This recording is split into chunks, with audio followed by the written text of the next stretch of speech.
Hello, my name is Carl Surrey, and this is a video tutorial for two Facebook groups, Fans of Serif Software and Affinity Designer and Photo Group.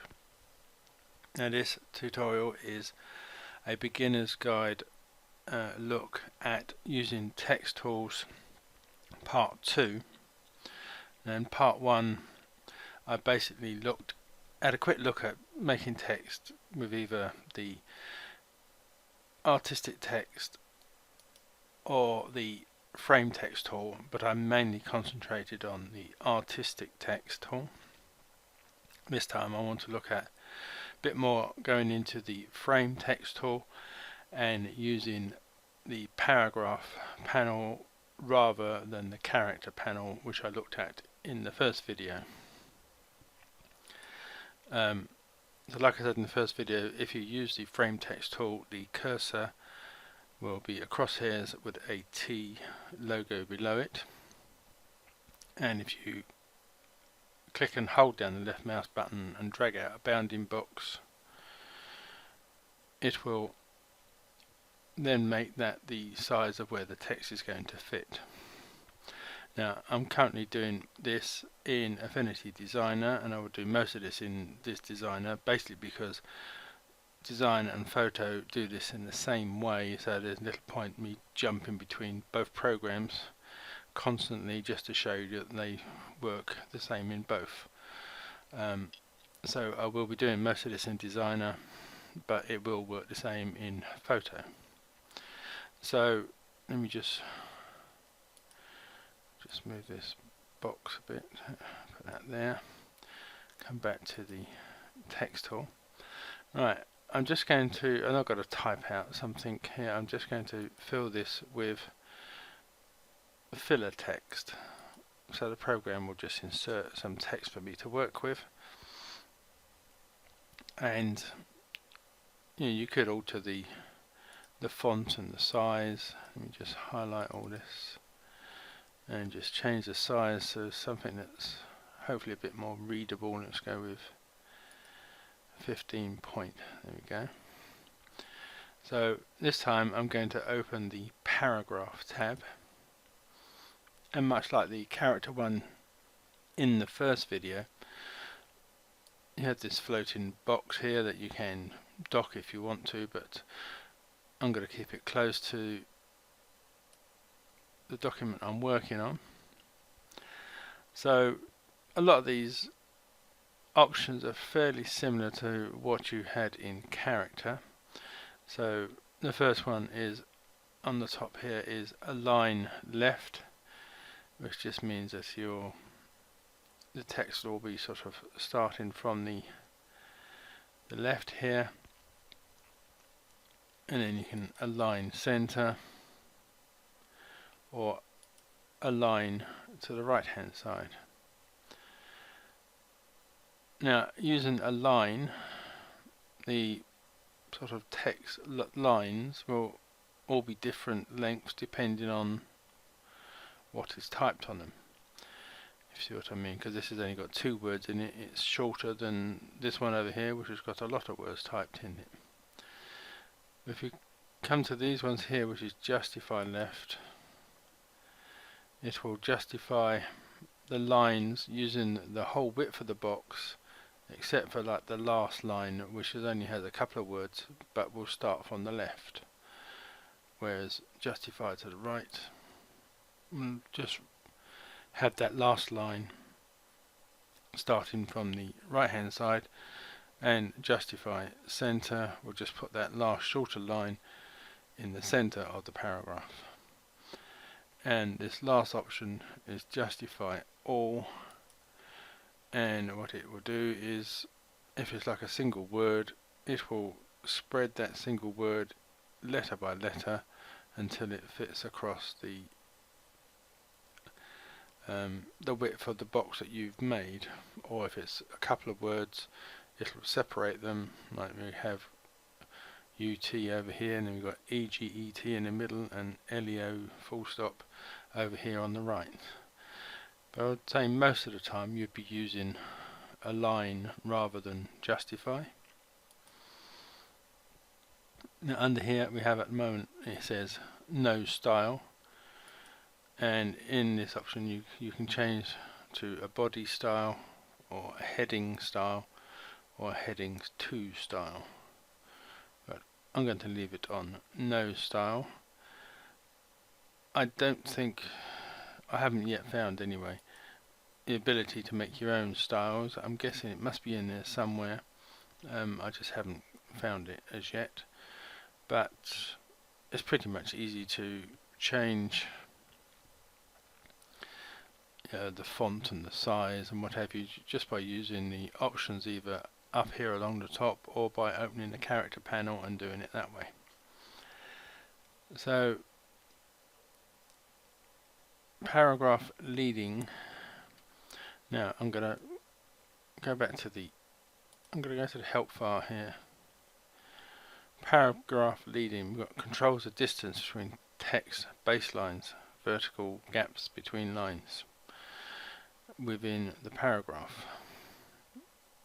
So if I alter this, this is currently set on 12, yeah, let me see, so it is altering the gap between one line and the line of text below it. So the bigger the gap, the less lines you're going to get within the box.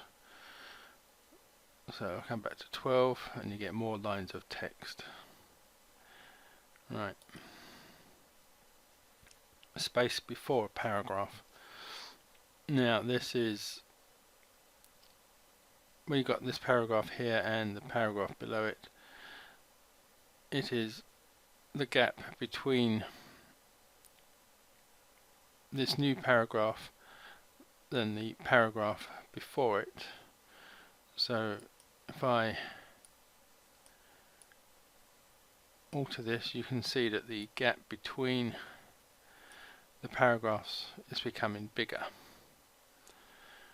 whereas this next one is space after a paragraph. So let me put this back to 0. This has a similar effect. It's adding space after a paragraph, which is currently set on 12 by default. So the combination of the amount of space after a paragraph and the amount of space before a paragraph, you can sort of greatly increase or decrease the gap, because if I drop this one down to 0, there is no paragraph gaps. But this was by default on 12.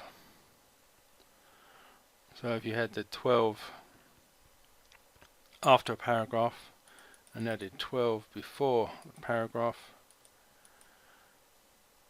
that gap would be much bigger between each paragraph. I'm hoping that makes sense. Right, first line indent is the next one.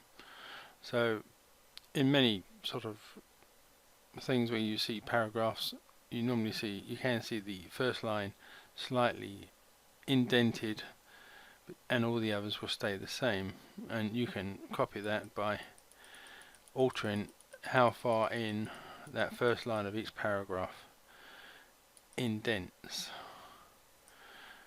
I've not really seen this one so much, but in things that I've seen we've read and what have you in magazines and what have you, whereas the first line stays the same and it is the other lines that indent.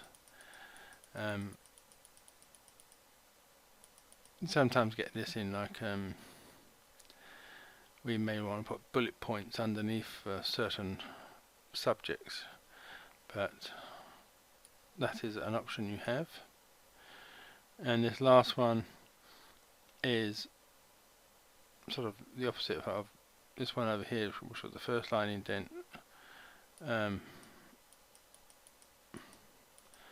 You are indenting from the right hand side.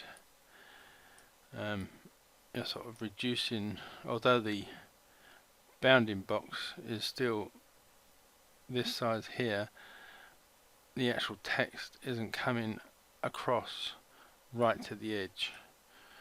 So if you had an image here, for example, you could sort of indent the text so it doesn't sort of touch onto your image.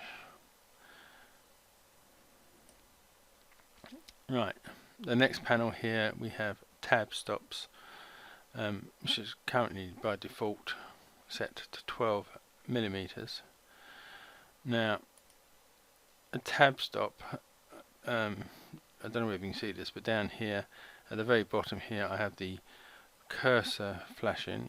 If I stop moving the mouse around, that bounding box should disappear in a while. Or when I stop, if I press the tab button, hopefully you can see that that cursor, every time I press it, it will be jumping 12 millimeters across the bottom of the last paragraph.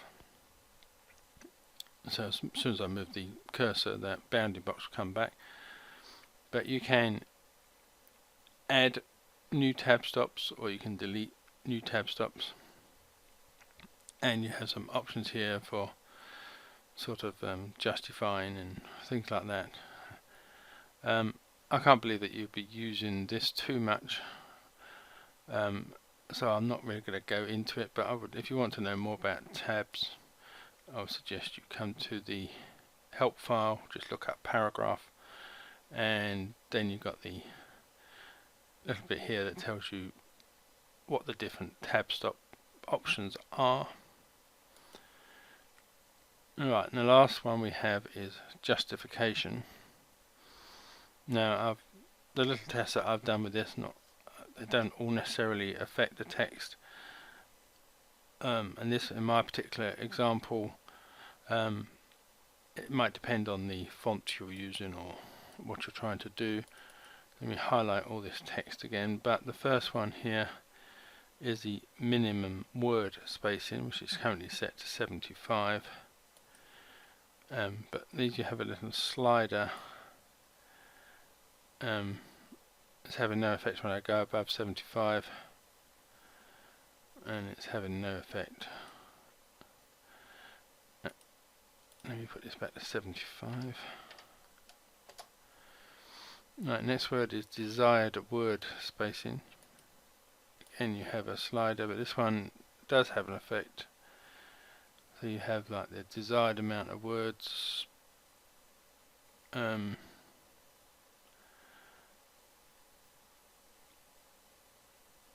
Within the spaces between the words, so it will make the paragraphs take up more space if you have a higher number. Can't remember where this was set now. I'll leave it on 87. Right, this next one is the minimum word spacing, so we'd have a sort of a reverse effect, I would imagine, which is set on 58 at the moment, and it doesn't seem to be having that much effect.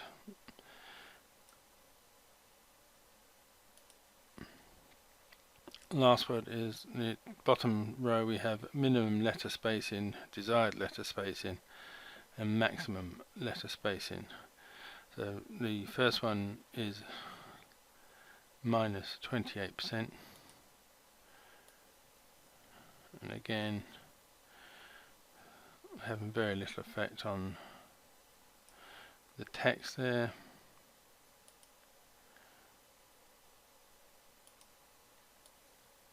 Right, this one is having an effect, so again it's the space between each letter, because if I come below, I think it was on 16, if I come below 16, those letters are going to get so close together it won't make any sense.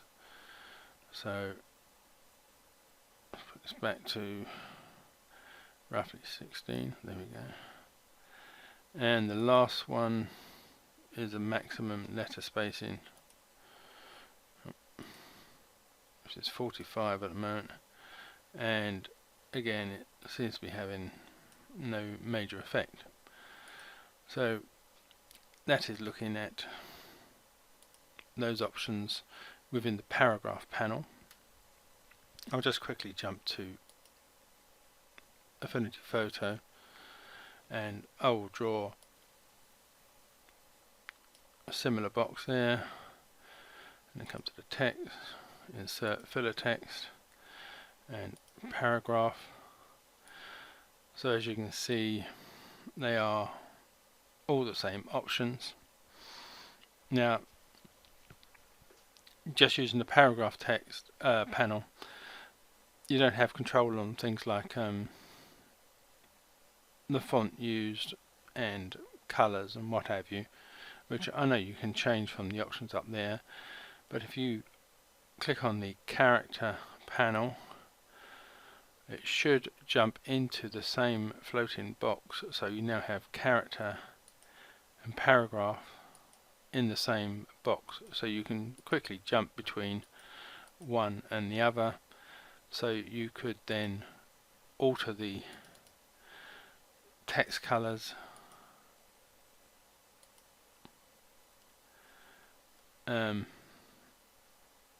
from the character panel, and then make paragraph alterations from the paragraph panel. So they can work together in conjunction and all be in the same place, and rather than you keep having to keep going up here for some options and down here for other options, they are all pretty much in the same place then. So that is really the end of my very quick and basic look at text tools. Thank you for watching, and goodbye.